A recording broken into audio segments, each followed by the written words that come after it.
बच्चों, let's see the question. The question says the hydrogen atom in its ground state is excited by means of monochromatic radiation of wavelength 760.6 Armstrong. This is Armstrong actually.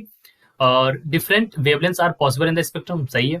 After absorbing the energy of radiation, hydrogen atom goes to the excited state. Energy के लिए बाद वो excited state में आता है. After 10 की power -8 second, the hydrogen atom will come to the ground state excited. उसके बाद ये ground state में वापस आएगा. जो एब्जॉर्ब करिए वो वापस कर देगा. Number of different wavelength present in the spectrum. तो कितने यहाँ पर वेवलेंथ प्रेजेंट होते हैं स्पेक्ट्रम में, इसके बारे में को बात करनी है. चलिए बात करते हैं इस क्वेश्चन को सबसे पहले सॉल्व करने की. जो हमारा की कॉन्सेप्ट होगा वो की कॉन्सेप्ट क्या होगा. तो यहाँ पर देखिए हम जो की कॉन्सेप्ट अप्लाई करने वाले हैं, दैट की कॉन्सेप्ट इज देखिए E lambda is equal to h C by lambda. यही हमारा यहाँ पर की कॉन्सेप्ट होगा. एच हमारा क्या है यहाँ पर, एच आप जानते हैं H is our Planck's constant. ठीक है, एच हमारा क्या है, एच हमारा प्लैंक्स कांस्टेंट है. और सी भी आपको पता होगा स्पीड ऑफ लाइट है. ठीक है, सी को हम यहाँ पर स्पीड ऑफ लाइट बोलते हैं. लेमडा हमारी यहाँ पर वेव.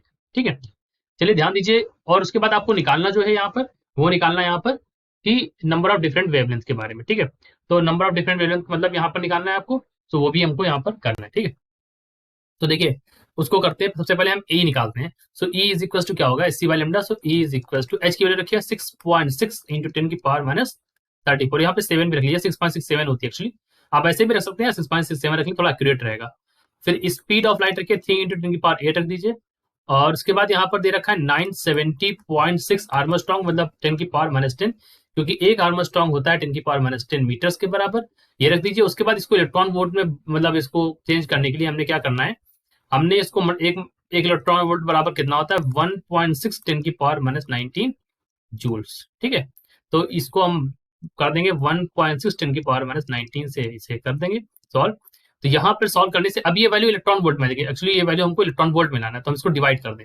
ठीक है, तो इसको डिवाइड कर दिया. तो सॉल्व करने पर जो हमारी वैल्यू आई यहाँ से, that is equal to 12.75 ton volts. ठीक है, अब इस वाले को हमें रखना है डेल्टा ई के फॉर्मूले में. एक फॉर्मूला होता है delta E is equal to होता है -13.6 Z square 1/n/f square -1/n/i². ठीक है, ये माइनस साइन लगा यहाँ पर.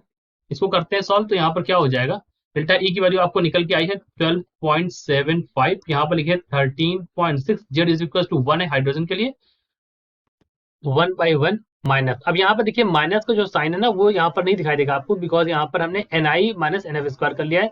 सो 1/1 माइनस n स्क्वायर. जब सॉल्व करेंगे इसको तो यहाँ पर आ जाएगा n स्क्वायर बराबर 16. सो n बराबर हो जाएगा 4n. देखिए अब नंबर ऑफ डिफरेंट वेवलेंथ निकालने का क्या यहाँ पर तरीका होगा. तो देखिए नंबर ऑफ डिफरेंट वेवलेंथ, उसको निकालने के लिए हम यहाँ पर क्या करेंगे, हमारा फॉर्मूला होता है. देखिए ये जो फॉर्मूला है काफी ड्राइव करने के बाद आता है n(n-1/2). ठीक है, इसको सॉल्व ड्राइव करने के बाद ये फॉर्मूला आता है. तो ये भी आप ध्यान रखेंगे अगर की कॉन्सेप्ट. तो देखिए यहाँ पर रख दीजिए पहले n की वैल्यू 4, 4 माइनस 1 3 हो जाएगा, यहाँ पर हो जाएगा 2, तो वैल्यू हो जाती है 6. तो आंसर हमारा कितना हो जाएगा, यहाँ पर 6 हो जाएगा.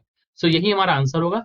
सो हमने क्या किया, सबसे पहले हमने ई निकाला, उसके बाद हमने यहाँ से n की वैल्यू निकाली, उसके बाद हमने वेवलेंथ की वैल्यू निकाली. So I hope you understood it well. Best of luck.